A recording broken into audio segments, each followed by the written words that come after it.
자, 지금부터 2010년도 3월에 있었던 직업상담사 1급 제1회 필기시험 기출문제 풀이를 시작하겠습니다. 자, 여기는 41번부터 이렇게 직업정보론 진행을 하는데, 보면은 첫 번째 문제, 한국직업사전의 부가 직업정보에 해당되지 않는 것은? 자, 한국직업사전의 명칭에 한국직업사전에는 여러분 알다시피 직업코드,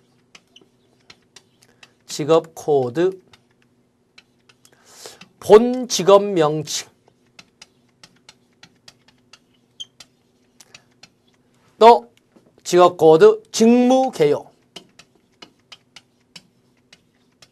그리고 수행 직무, 그리고 부가 직업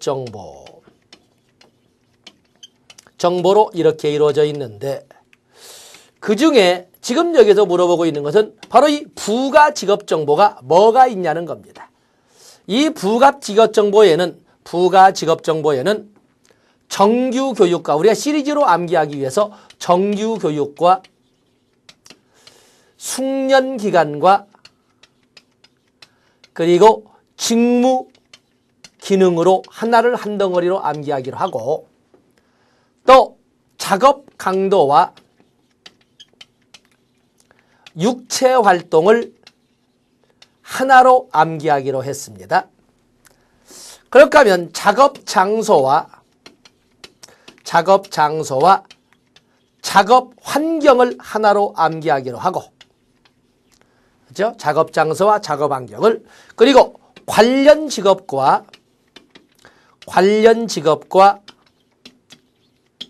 유사 명칭을 하나의 묶음으로 암기하자고 그랬습니다.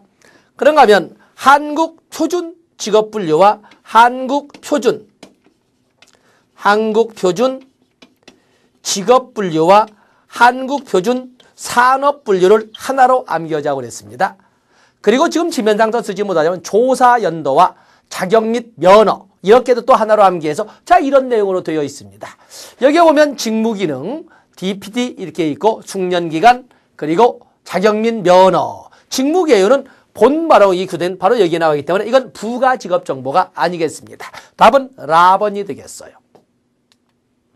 다음에 2번에 보시면 워크넷에서 제공하는 선호 직종 임금 정보에 분류에 해당되지 않은 것은? 선호 직종 임금 정보, 워크넷에서는 선호 직종 임금 정보에서는 선호 직종 임금 정보는 이건 폐지되었습니다. 이건 선호 직종 임금 정보는 이건 완전히 이제는 폐지되어서 종래에는 취업에 관련돼서 제공을 했습니다. 이제는 완전히 폐지됐기 때문에, 자, 여기가 폐지됐습니다. 선호 직종 임금 정보는 폐지되었다는 걸 알아주시고 삭제하시면 됩니다. 다음에 한국 표준 산업 분류의 하나 이상의 장소에서 이루어지는 단일 산업 활동의 통계 단위는? 자, 여러분들 보시면 이거 우리가 언제나 그려보셔야 되는데 그냥 기본적으로 암기하고 계십시오. 1차, 2차 다 동시 병행 문제에서 중요한 의미를 갖고 있으니까. 그렇게 해서 소위 하나 이상의 장소에서 하나 이상의 산업 활동을 하느냐, 아니면 하나의 산업 활동을 하느냐, 아니면 하나의 장소에서 하나 이상의 산업 활동을 하느냐, 하나의 산업 활동을 하느냐. 하나의 장소에서 단일 산업 활동을 하는 것은 사업체 단위라고 합니다. 사업체 단위. 하나의 장소에서 하나 이상의 산업 활동을 이끌어가는 것은 지역 단위라고 합니다. 하나 이상의 장소에서 하나의 산업 활동을 할 적에는 활동 유형 단위라고 합니다. 아주 곧잘 나오는 활동 유형 단위. 하나 이상의 장소에서 하나 이상의 산업 활동을 한다면 이걸 우리는 이 기업 단위 또는 기업체 단위라고 통계 단위를 이렇게 봅니다. 자, 여기서는 뭐예요? 하나 이상의 장소에서 단일 산업 활동을 이끌어진다. 그것은 당연히 활동 유형 단위, 답은 4번이 되겠습니다. 다음 다음은 직업정보에서 우리가 다뤄볼 것이 되겠는데, 직업정보 유형별 특징에 관한 표에 가로 안에 들어가서 알맞은 것은 요즘 따로 나오지 않습니다만 비용, 학습자 참여도, 접근성을 가지고 설명을 하는데, 인쇄물은 비용이 저비용이 들지요. 그러지 않습니까? 그러나 면접은 저라고 하지만 좀 그렇고, 직접 경험은 현장 체험과 관련되기 때문에 당연히 이것은 고비용이 들 겁니다. 다음에 학습자 참여도 인쇄물은 그냥 피동적으로 인쇄물을 받아서 그냥 받아 쓰기 때문에 수동적인 데 비해서 면접이라고 하는 것은 면접은 당연히 학습자, 상담자와 비상담자, 상담자와 내담 적극적인 만남을 여기는 적극적으로 이렇게 만남이 이루어질 거예요. 다음에 접근성은 인쇄물은 아주 용이합니다만 나머지 인쇄물을 제외한 모든 이런 매체는 소위 직업정보 매체는 제한적입니다. 인쇄물만 용이하고 나머지는 모두 제한적이다. 뭐 이렇게 우리가 찾아가시면 되겠죠. 접근하시면 됩니다. 다음에 한국 직업정보 시스템에서 제공하는 학과 정보 중 사회 계열에 해당되지 않는 것은, 자, 경영정보 또는 정보경영도 경영정보학과, 유통학과, 종교학과, 지리학과 이렇게 쭉 되어 있는데, 그중에 종교학과는 이것은 인문계열에 해당됩니다. 인문계열에 기독교학과, 원불교학과, 불교학과, 종교학과 이런 것은 전부 인문계열에 해당된다는 것을 여러분들이 알아주시면 됩니다. 다음에 6번에 보시면 직업정보 수집 시 유의점으로 틀린 것은, 직업정보 수집 시 할 땐 당연히 명확한 정보를 그렇죠. 명확한 목표. 이건 누가 틀리다고 하겠습니까? 다음에 직업정보는 계획적으로 수집하여야 한다. 옳은 말씀이고, 자료를 수집하면 자료 출처, 저자, 발행연도, 수집일자, 이거 뭐 당연히 옳은 말씀이죠. 자료 수집 시 자료 출처나 저자, 또 발행일시 다 제외해야 됩니다. 수집한 정보는 항상 유효하기 때문에, 자, 요게 항상이란 단어는 그렇죠. 시의 적절성이나 또 시기적 적합성 이런 것을 다 따져보면 항상 유효할 수도 없습니다. 항상 유효할 수도 없지만은 불필요한 자료라도 별도로 보관하여 활용. 이건 불필요한 자료도 너무나 긍정적인 자료만에 편중을 하게 되면 뭔가 사고에 편포성이나 편중성을 가지니까 이것도 참조를 하겠지만, 불필요한 자료가 있으면 굳이 특별한 것이 아니겠으면 폐기하는 것 또한 좋습니다. 양쪽 다 주장이 다 다릅니다. 그러나 분명한 것은 수집한 자료가 항상 유효하다는 것은 문제가 있습니다. 그래서 이건 틀린 것이 되겠습니다. 다음에 한국 직업사전의 작업 강도 중 보통 작업에 관한 설명으로 옳은 것은, 자, 보면은 아주 가벼운 작업,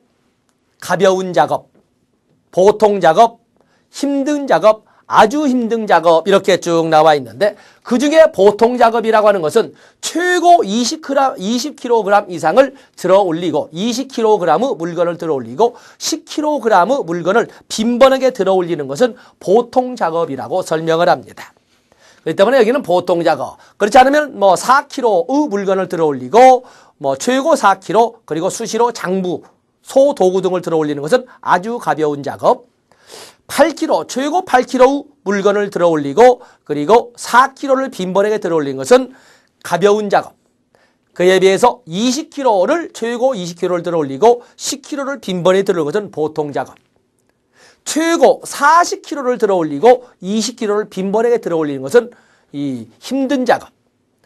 최고 40kg 이상을 들어 올리고 20kg를 빈번하게 들어 올리는 것은 아주 힘든 작업. 이렇게 설명을 하겠습니다. 자, 여기는 보통 작업이고 여기는 힘든 작업이 되겠어요. 힘든 작업. 그래서 이 소위 작업 강도, 육체활동과 관련돼서 작업 강도를 따지고 있는데, 이 작업 강도에서는 정신적, 심리적 이런 강도는 고려하지 않고 육체적 강도만을 가지고 따진다는 걸 여러분들이 보시면 됩니다. 다음에 민간 직업정보와 비교해서 공공직업정보 특징. 공공직업정보라는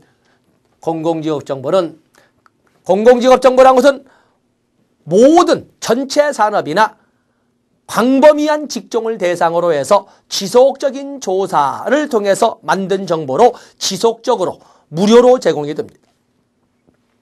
그리고 어느 영역에만 특정 시기나 특정 분야에만 국한되지 않고 보편성을 띤 정보로서 의미를 갖는 것이 공공직업정보가 되겠는데, 필요한 시기에 최대한 활용되도록 한시적으로, 이거 틀린 거죠. 한시적으로 하는 것은 이건 민간직업정보, 신속하게 제한적으로 특정 이런 단어가 나오면 바로 이건 민간직업정보가 되겠어요. 광범위한 이용 가능성에 따라 객관적인 평가가 가능한 이런 정보는 공공직업정보가 되겠어요. 그래서 자의적 기준에 따른 평가는 민간직업정보죠.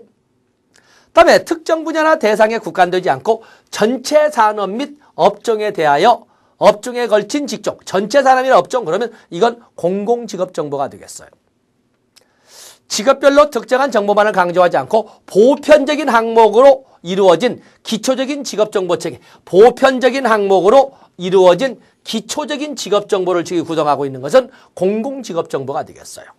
당연히 공공직업정보로 틀린 것은 당연히 가번이 되겠습니다. 다음에 9번에 보시면 한국직업정망 수록 직업선정에 대한 설명으로 틀린 것은 한국고용직업분류에 근거하여 종사자 수, 직업 분포도, 청소년 및 구직자의 선호도, 직업정보 제공의 가치에 대한 전문가의 의견을 반영하여 선정하였다. 그렇죠? 전문가의 의견을 반영하여 선정하였다. 한국고용직업분류 세분류 직업 426개 가운데 승진이나 장기간의 경력 개발을 통해 진입하게 되는 관리직에 해당하는 직업군은 제외하였다. 자, 요거 잘 나오니까 여기 한번 체크를 해놓고 넘어가겠습니다. 다음에 이용자들이 원하는 직업 정보를 쉽고 간편하게 찾아볼 수 있도록 186개 직업을 16개 직업군으로 분류하여 제시하였다. 다음에 직무가 유사하거나 일반인의 관심이 상대적으로 낮은 제조 기능직 분야의 장치 조작원, 조립원, 단순 노무자 등의 직업은 종사자가 많아 여러 직업을 개별적으로 수록했다. 여기는 통합적으로 정리를 합니다. 그래서 여기는 통합적으로, 개별적으로 하기보다는 통합적으로 정리해 간다는 것을 여러분들이 쭉 정리해 놓으시면 됩니다. 그래서 여기는 포괄적인 하나의 직종으로, 개별적으로가 아니라 포괄적인 하나의 직종으로,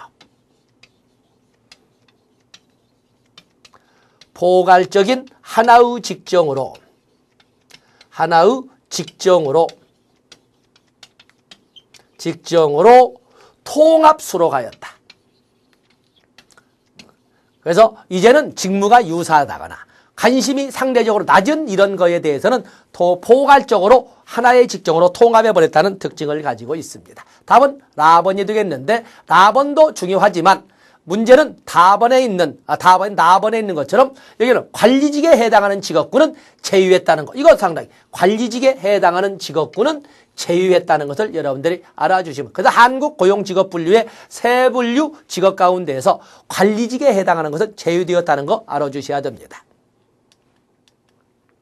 다음에 10번에 보시면 한국표준직업분류의 대분류 중 관리자에 관한 설명으로 틀린 것은, 관리자에 대한 설명으로 틀린 것은, 자, 여기에 보시면 관리자 5개의 중분류로 구성되어 있다. 그렇죠? 여기 보면은 5개의 중분류로 구분을 하고 있습니다. 5개의 중분류로. 그래서 대분류 1 관리자, 대분류 2 소위 전문가 및 관련 종사자, 대분류 3 뭐 이렇게 쭉 나오지 않습니까? 대분류 1 관리자는 5개의 중분류로 이렇게 나눠져 있습니다. 관리자는 개개인이 수행하는 업무의 특성에 의한 것이 아니라 직이나 직급에 따라 분류됐다. 관리자는 직급에 관계없이 관련 직무 영역에 따라, 이게 직이나 직무에 관계없이, 이게 틀린 거군요. 직이나 직급에 관계. 그래서 작은 관리소와 같은 규모가 작은 관리소의 소위 소장도 역시 관리 직군에 포함이 됩니다. 그래서 직이나 직급에 관련 없이 관리 업무, 업무의 특성에 따라서 어에 대해서 이게 이루어집니다. 현업을 겸할 경우에는 정책을 결정하고 관리, 지휘, 조정하는데 직무시간은 80%, 이거 80% 중요하죠. 80% 이상을 사용할 때는 관리 직군으로 분류를 합니다. 관리자는 반드시 상당한 하부 조직을 가져야 하며 이러한 하부 조직원의 업무를 지휘, 조정하는 것이 주 업무인 경우에 해당된다. 그죠? 상당한이란 이 애매는 그 애매하지만 어떤 상당한 하부 조직에 대한 이런 것들은 하나의 기본적으로 가지고 있을 기본 조건이 되겠습니다. 그래서 여러분들 거기 관리직에 대해서는 여러분들이 거기서 상당한 거의 규모를 가지고 있어야 하는 걸 봐주셔야 됩니다. 다음에 11번에 보시면 한국직업사전의 본직업 명칭에 대한 설명으로 틀린 것은 자 본직업 명칭 이렇게 자꾸 우리가 다루고 있는데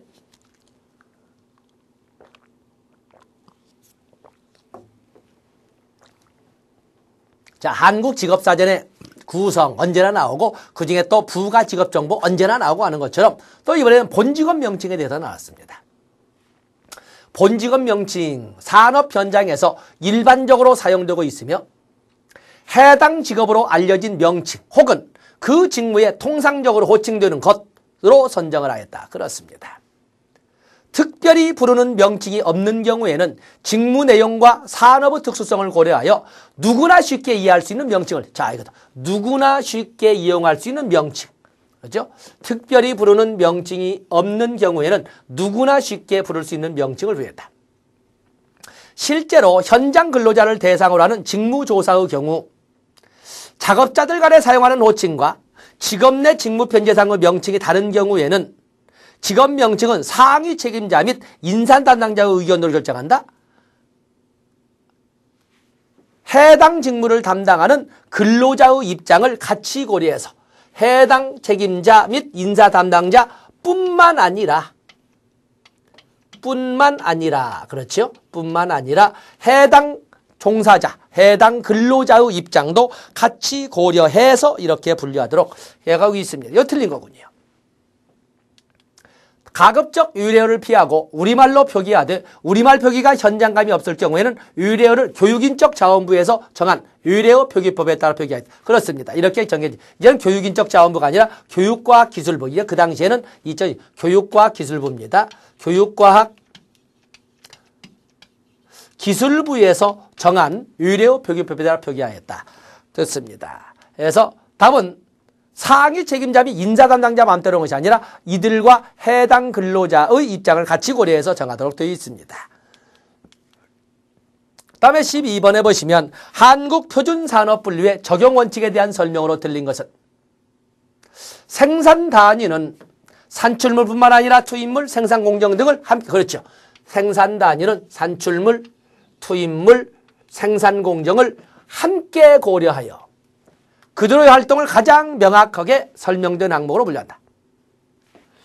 복합적인 활동 단위는 우선적으로 최상급 분류, 대분류지요. 대분류로 하고 순차적으로 중분류, 소분류, 세분류, 세세분류에 따라서 결정하면 됩니다. 산업활동이 결합되어 있는 경우에는 그 활동 단위의 주된 활동에 따라서 분류하고 만약에 주된 활동에 따라서 분류할 수 없으면 결합 형태에 따라서 분류하면 됩니다. 수수료 또는 계약에 의하여 활동을 수행하는 단위. 이건 아주 곧잘 나오는 문제죠. 수수료 또는 계약에 의하여 활동을 수행하는 단위는 자기 계정과 자기 책임하에서 생산하는 단위와 동일 항목으로 이거 곧잘 나오는 문제입니다. 수수료 또는 계약에 의해서 활동을 수행하는 경우에는 자기 계정과 자기 책임하에서 생산되는 단위와 동일 항목으로 분류되어야 합니다. 자, 이게 틀린 것이 되겠군요. 곧잘 나오기 때문에 중요 표시해 놓으시고 여러분 노트 하면 교재를 체크하시면 됩니다. 다음에 13번에 보시면 직업정보의 수집 방법 중 기존 자료에 의한 수집 방법이 아닌 것은 뭐 각종 통계조사, 신문 등 보도기사, 구직표, 구인표, 또 직업안정기관 이용자로부터 이건 뭐 기존의 자료가 아니라 처음 만나는 거잖아요. 그렇기 때문에 기존의 자료라고 할 수가 없습니다. 뭐 답은 뭐 이 중에 그냥 상식적으로 라가 되겠군요. 다음 중 실기 능력이 중요하여 필기시험이 면제되는 국가기술자격기능사 종목이 아니다. 필기시험이 면제되는 이것도 가끔 나옵니다. 필기시험이 면제되는 것은 기능사로서는 아주 많습니다만 기술기능사에는 소위 건축 관련 기능사, 토목 관련 기능사 뭐 이런 등등이 쭉 해서 아주 많은 세부 기능사들이 나오는데 그냥 자격으로서는 소위 한글 속기 1, 2, 3급 역시 필기시험 면제입니다. 그런가 하면 건축 관련 기술사라든지 기능사라든지 아니면 토목 관련 기능사 또 판금, 재관, 세시 기능사 뭐 거푸집 기능사, 여기 조적 기능사, 건축 도장 기능사, 도배 기능사, 거푸집 기능사, 유리 시공 기능사, 아니면 뭐 지도 제작 기능사, 도화 기능사 뭐 등등 많은 기능사들이 있는데 피용사는 피부 트러블 등 이런 것이기 때문에 이건 아주 중요한 건강에 밀접한 연관을 가지고 있기 때문에 필기 시험을 분명히 보고 있습니다. 뭐 이것도 여러분 암기하셔야 되겠죠? 자료 다 나갔습니다. 다음에 15번에 보시면 한국표준직업분류에서 다음이 의미하는 것은 자영업을 포함하여 특정한 고용주를 위하여 자 어쨌든 고용주를 위하여 개별 종사자들이 수행해야 할 일련의 업무와 가업은 직무라고 설명을 합니다. 개별 종사자들이 자영업자를 위하여 아니면 고용주를 위하여 수행해야 될 일련의 업무와 가업은 우리가 직무라고 설명을 합니다. 보시고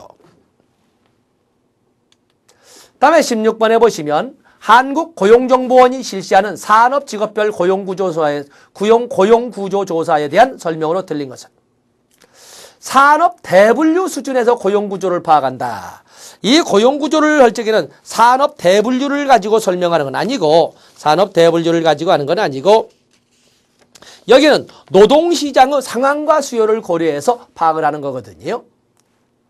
이 산업직업별 고용구조조사는 국가적 인적자원 수급 정책을 위한 기본, 그렇죠. 참 이게 좋은 말이죠. 국가적 인적자원 수급 정책 기본 통계로 활용이 됩니다.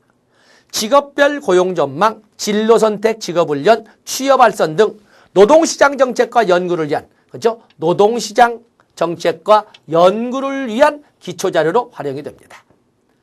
대한민국에 거주하는 만 15세 이상의 취업자, 만 15세 이상의 경제활동 인구 중에 취업 상태에 있는 사람을 대상으로 해서 전국 단위로 이끌어가는 이런 조사가 되겠어요. 그래서 이 대분류 수준에서 고용구조를 파악하는 건 아니고 그야말로 현장이기 때문에 답은 가번이 되겠습니다. 다음에 17번에 보시면 국가기술자격 서비스 분야 응시자격 기조 틀린 것은 응시자격입니다. 응시자격 기준이 이렇게 나와 있는데 응시자격 기준이 있는 것으로서는 서비스에 관한 1급 그리고 2급으로서는 임상심리사 2급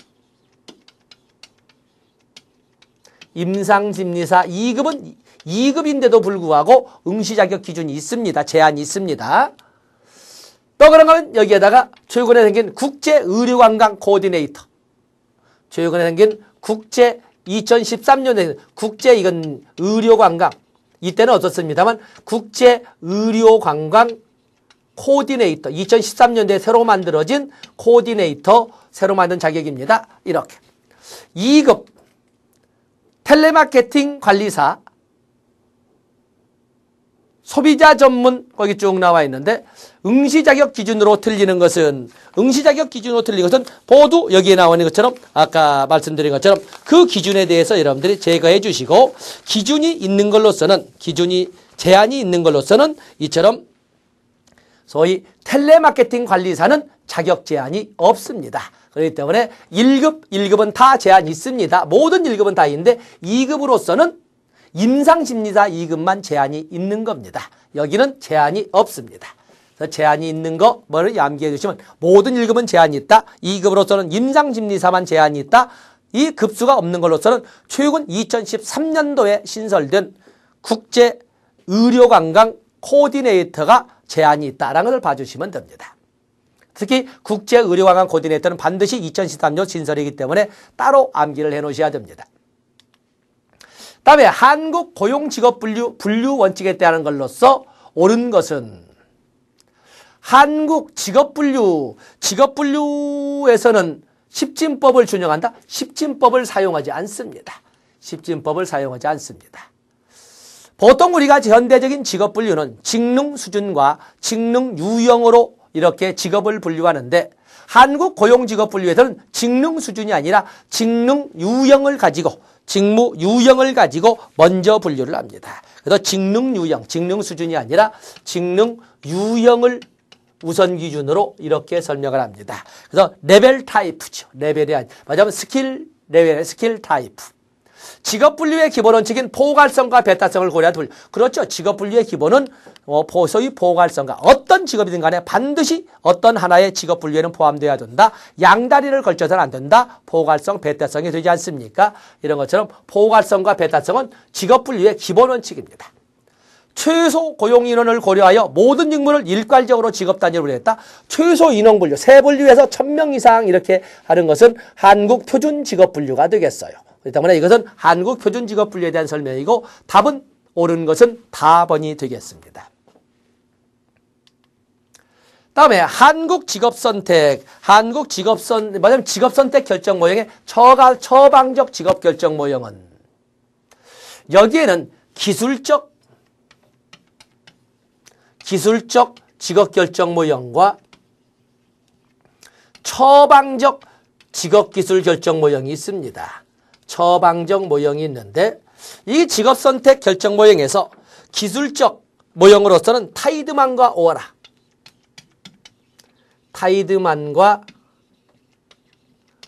오하라의 그 모형이 기술적 모형이고 또 힐튼의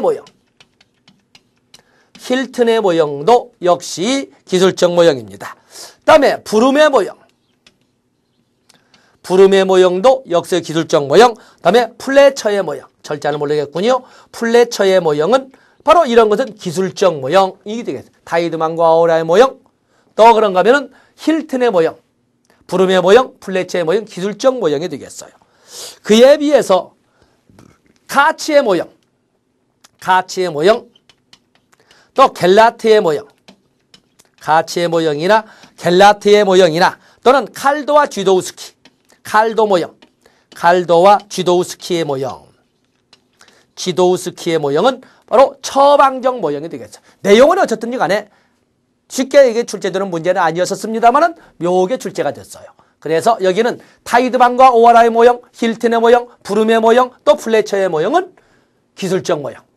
그에 비해서 처방적 모형은 카치의 모형, 겔라트의 모형, 칼도, 쥐도우스키의 모형.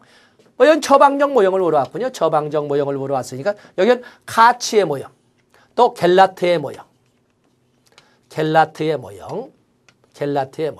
또 그러면 칼도의 모형, 칼도와